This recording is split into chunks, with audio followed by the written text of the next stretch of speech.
What is up there, YouTube? I'm just sitting here at work, killing time, stealing time, getting paid to sit. I'll take that. It's been a while since I had a video. I got quite a few of them recorded. My wife's business is really starting to take off, and she takes the computer all the time because she needs it for work. So she's out there making that dough, so you can't see me as often. That's alright. So I figured I'd do one on my phone here while I'm at work, because I know all my fans are clamoring for my videos. I get hit up every day. When's the next video? No, I don't, but still. Figured I'd do one. We'll call this a vlog or vlog or whatever.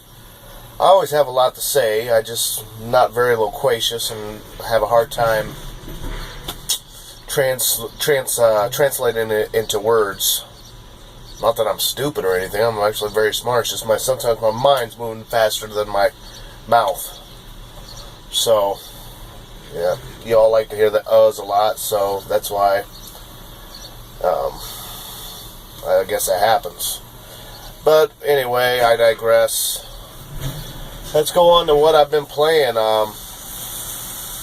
I've been playing a lot of Tomb Raider, actually. Lost Gamer hooked me on the game, told me to start it. Sporadic Spacebar said he was playing it, so I said, oh, I'll play it too.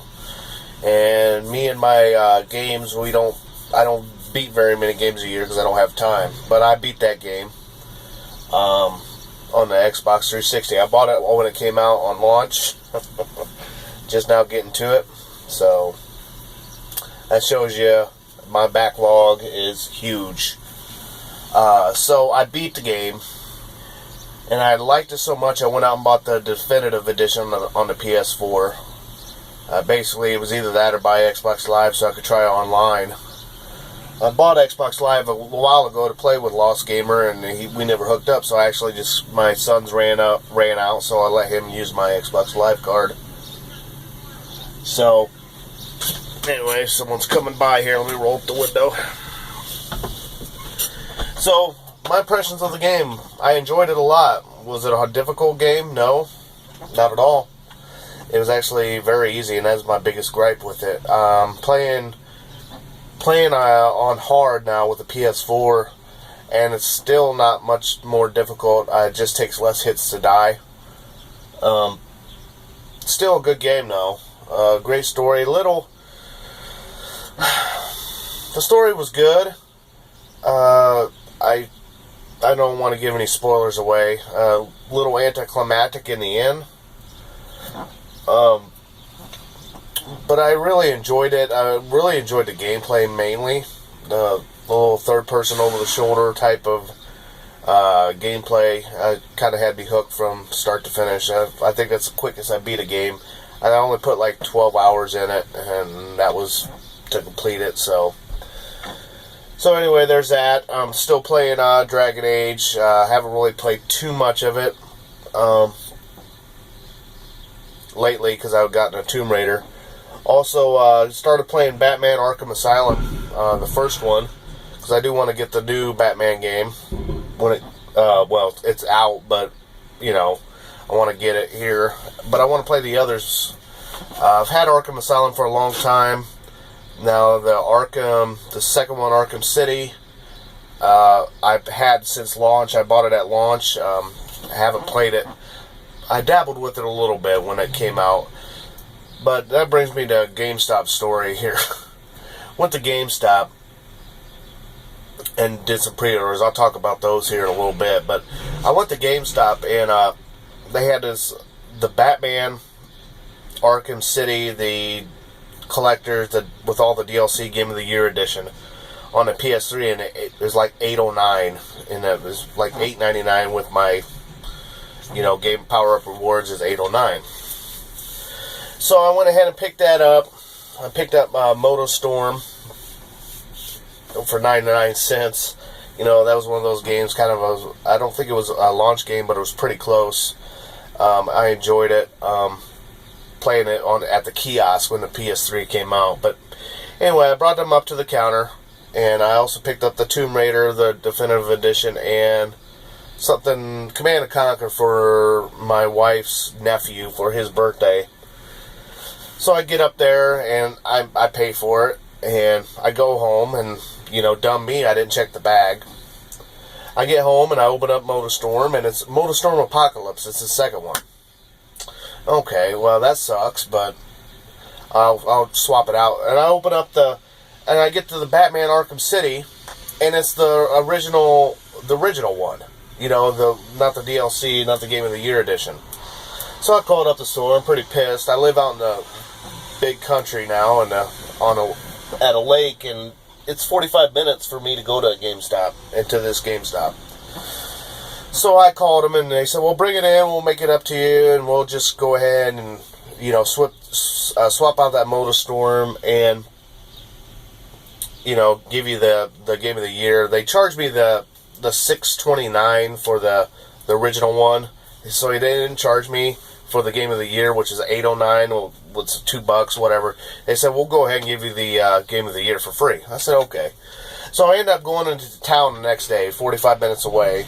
Kind of just basically, I got to do grocery shopping anyway, so I figured I'll go take care of this. And so I'll travel a little further than I normally would. So I go in there, and they're packed. I'm there 45 minutes in line. It's ridiculous.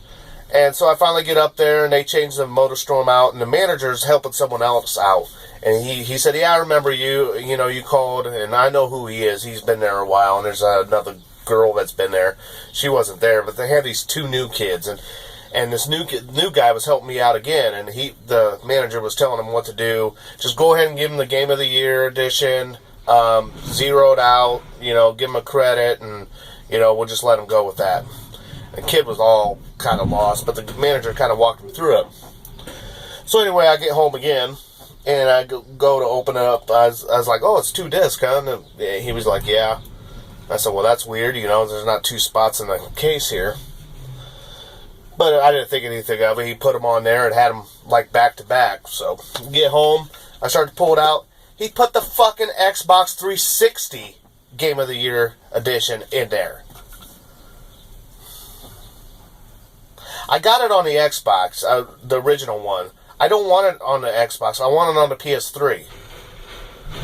So I call them back, and I'm freaking livid. And the girl manager answers, well, and I said, I'm not going to be in there for about a week or so. And she goes, well, you need to bring in within 7 days. I said, you guys fucked up twice. I said, I live out in the boonies. I said, it's not my fucking job to check the bag, even though I should, because I know how you guys operate. And she goes, well, bring it in, and we'll just give you the store credit for the game. I said, what about my gas and my time? And that's not the only thing that happened at the GameStop. When I did my pre-orders on that Friday, basically I'll tell you what I'm pre-ordering for sure. I went ahead and pre-ordered Battlefront Star Wars, because it looks badass. Did not pre-order Call of Duty, which I usually do, but I'm pretty much sick of Call of Duty. I'm done. It's, even though it's a Treyarch, it's Black Ops, and it's a better one, I'll probably get it, but I'll wait till it's out for about a year or 6 months, when I can get it for a reasonable price. But I'm not pre-ordering that. Let's see, I pre-ordered Tomb Raider, Rise of the Tomb Raider, or Rise of Lara Croft, or whatever it is. But I only can get it on 360 because it's Xbox exclusive, and it's $10 cheaper. Does anyone know why? Is it got less stuff or something? Is that why it's going to be cheaper than the Xbox One? It's only $50, but that's fine, because I had such a good time with the other Tomb Raider.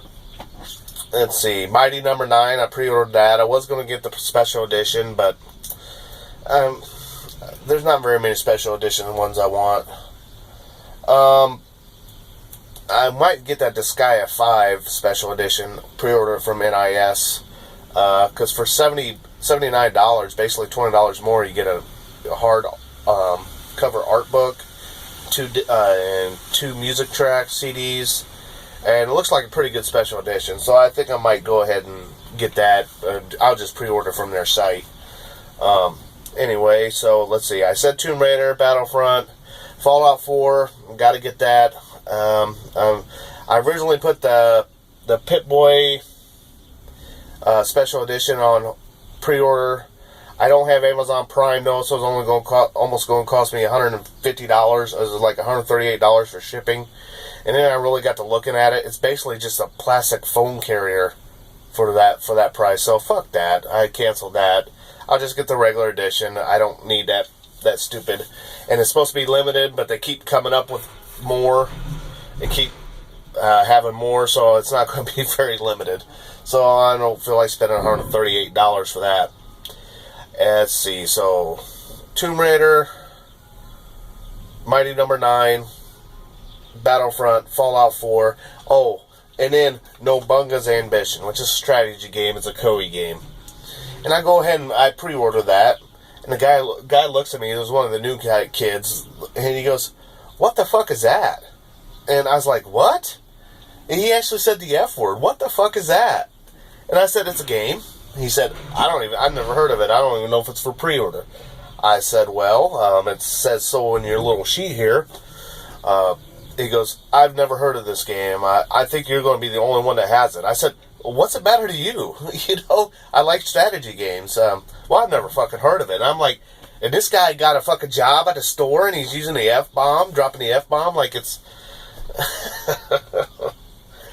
So, who gives a shit? Who gives a shit if you've heard of it or not? I'm pre-ordering, I'm paying your paycheck, you motherfucker. Jeez. That brings me to my last gripe here. Now that E3's come and gone, I paid attention more this year than usual, trying to keep up on what's coming out. And the thing I hate most about E3 is not E3 itself. It's just afterwards, my news feed or my subscription feed is just filled with these people's opinions on E3 and what's going to be good and what's going to be bad. Basically, I don't give a shit what you think, okay? I don't give a shit. I just started unsubbing people. The only one I really care about is Zob70, Zobi, or however you pronounce it, because he's funnier and shit. But I really don't give a shit what you think Nintendo did, how Sony... I can use my own... formulate my own opinion. I'm not one of these sheeple or cattle that have to be told what's good and what's not.